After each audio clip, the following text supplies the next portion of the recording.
Қытайдағы репрессия мен қуғын сүргін үшін Түркияға кетуге мәжбүр боп, кейін Құранды қазақ тіліне аударған алғашқы адам Халифа Алтай Қазақстанның 1991 жылы тәуелсіздік алған кездегі сезімін былай сипаттаған екен.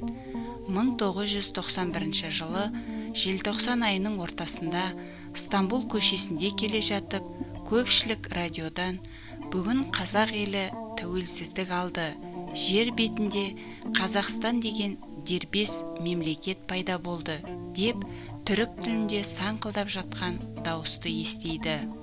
Естиді де егіліп жылайды. Сол тұрған жерінде құбыланы тауып алып сәждеге кетеді. Жаратқан иеден, я Аллам, қазақ деген халыққа ақыры еркіндік келді-ау, абырой бердің-ау, айбарлы мемлекет қыла көр, ғұмырлы қыла көр деп дұға тілейді.